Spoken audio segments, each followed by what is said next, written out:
నమస్తే, welcome to our channel. నేను సౌజన్య. ఆంధ్రప్రదేశ్ ముఖ్యమంత్రి జగన్మోహన్ రెడ్డికి దెబ్బ మీద దెబ్బ తగులుతోంది. సొంత పార్టీకి చెందిన నాయకులే ఒకరి తర్వాత ఒకరు రాజీనామాలు చేస్తూ ఉన్నారు. రీసెంట్గా నరసరావుపేట ఎంపీ లావు కృష్ణదేవరాయలు పార్టీకి అలాగే పదవికి కూడా రాజీనామా చేయడం జరిగింది. ఇదే బాటలో మరికొంతమంది నాయకులు కూడా ఉన్నారు.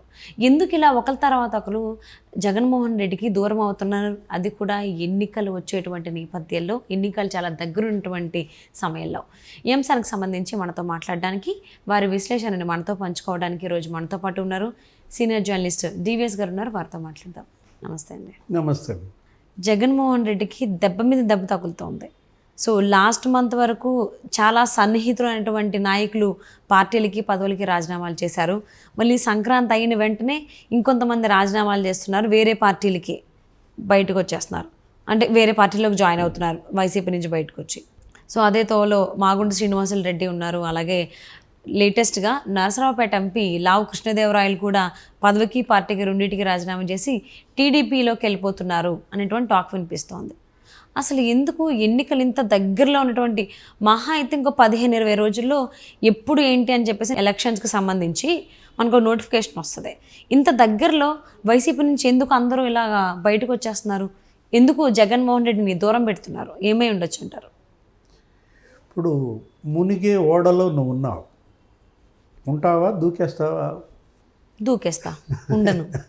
ఇప్పుడు వైసీపీ మునిగే నావా, ఇక వరుస పెట్టేది మునిగిపోతుంది కాబట్టి ప్రయాణికులంతా దూకేస్తున్నారు.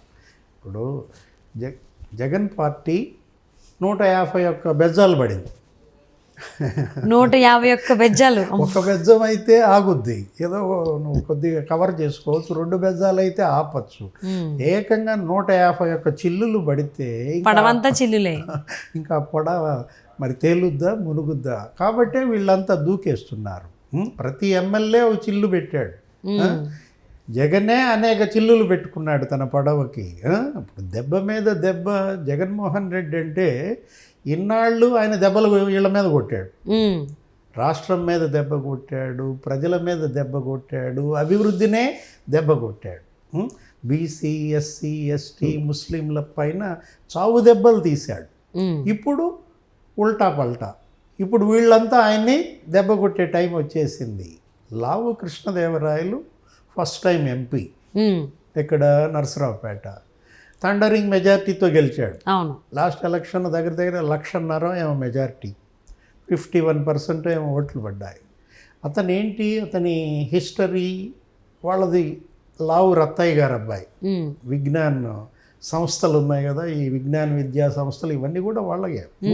అనేక మంది స్టూడెంట్స్తో వాళ్ళ పేరెంట్స్తో మొదటి నుంచి కూడా చక్కటి టచ్ ఉన్నటువంటి కుటుంబం. రైతువారీగా కానీ, విద్యాపరంగా కానీ, గుంటూరులో నరసరావుపేటలో. అలాంటి లావు కృష్ణదేవరాయల పట్ల జగన్మోహన్ రెడ్డి బిహేవియర్ ఎలా ఉంది? అతనితో మాట్లాడకుండా, చర్చించకుండా నరసరావుపేటలో ఇంకో క్యాండిడేట్ను చూశాడు. అవును. ఏది, ఎవరో నాగార్జున యాదవ్ అనే అతను అయితే ఎలా ఉంటుంది? బీసీని పెడుతున్నాం నరసరావుపేటలో, ఇతనికి ఎలా ఉంటుంది మరి? ఇతన్నేమో గుంటూరులో కంటెస్ట్ చేయమన్నారు. అతనికి గుంటూరు వెళ్ళటం ఇష్టం లేదు. ఇప్పుడు వైసీపీ ఎమ్మెల్యేలే నరసరావుపేట, పల్నాడు జిల్లా వాళ్ళే మాకు కృష్ణదేవరాయలు కావాలి అని వాళ్ళు పట్టుపట్టారు. జగన్ దగ్గరికి వెళ్ళి డిమాండ్ చేశారు. కానీ ఆయన తెలుసు కదా, జగన్మోహన్ రెడ్డి స్టైల్ నీకు తెలుసు కదా. ఆయన ఏంటి మొండిగా ఉంటాడు. నేను పట్టిన కుందేలకి 3 కాళ్ళు అంటాడు. నేను ఇంతే ఇస్తా, ఉంటే ఉండండి లేకపోతే వెళ్ళిపోండి అన్నట్టు మాట్లాడు. అసలు ఆయన కూడా మాట్లాడుగా, వేరే వాళ్ళ చేత మాట్లాడిస్తారు కదా.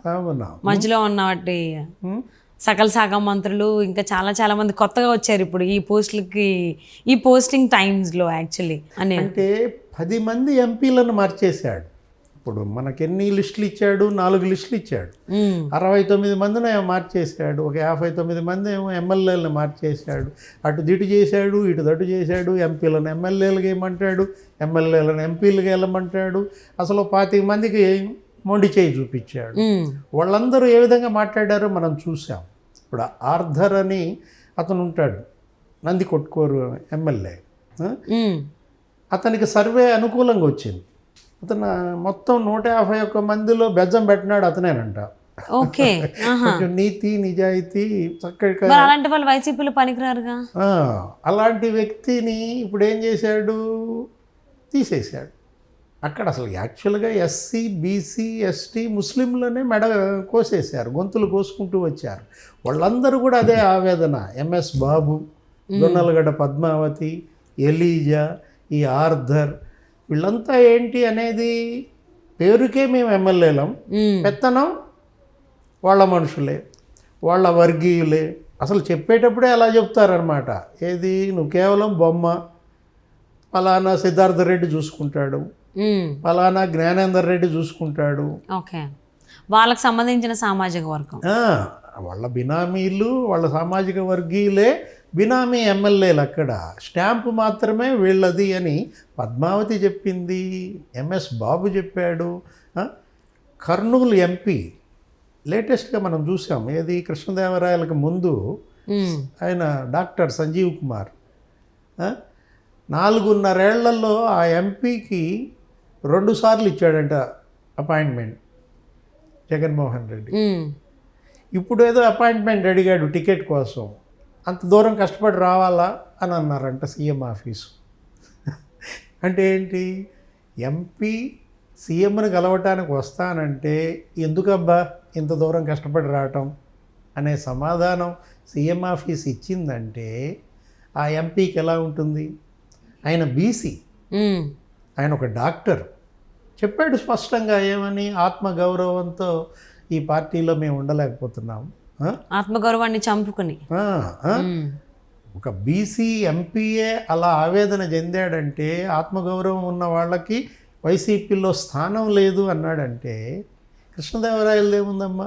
అవును, ఆయన స్టేట్మెంట్ కూడా ఇచ్చారు. ఆయన అంటే ప్రెస్ మీట్ పెట్టిన దాంట్లో కూడా ఆయన చెప్పడం జరిగింది. అంటే అందులో ఉండడం వల్ల నాకు ఉపయోగం లేదు, పార్టీకి ఉపయోగం లేదు, ప్రజలకు అంతకంటే ఉపయోగం లేదు, ఎందుకు ఉండడం పార్టీలో అనేసి. అనిశ్చితి ఎవరు క్రియేట్ చేశారు? ఆయనే చెప్పాడు. ఏమని?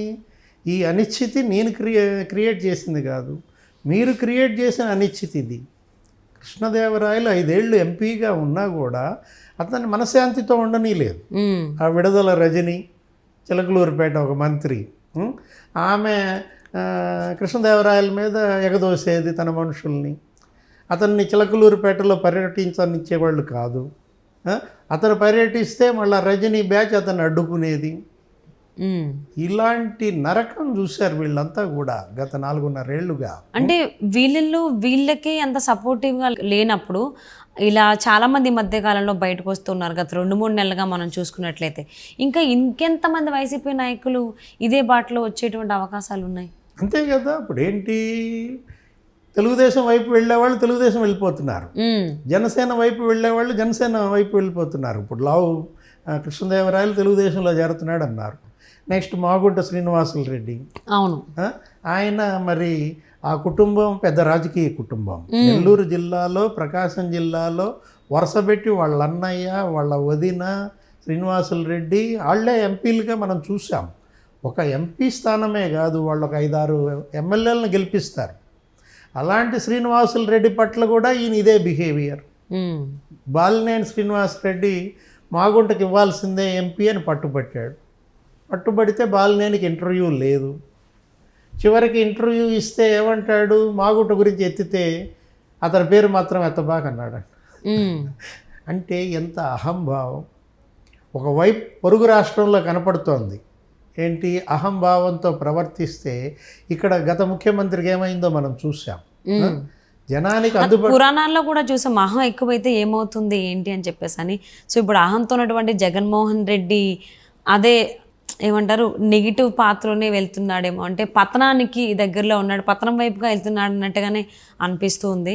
సో మరి ఇప్పుడు కదా, ఇప్పుడు 151 బెజ్జాలు అని అన్నాం మనం. ఇది ఆయన పడవకి బెజ్జాలు ఆయన పెట్టుకున్నాడు. ఏంటి, ఇప్పుడు పేదల ఇళ్ళు మరి ఎన్ని అసంపూర్తిగా మిగిలాయో అన్ని బెజ్జాలు పడ్డాయి. ఇరిగేషన్ ప్రాజెక్టులు ఎన్ని ఆపేశాడో అన్ని బెజ్జాలు పడ్డాయి అన్నమాట.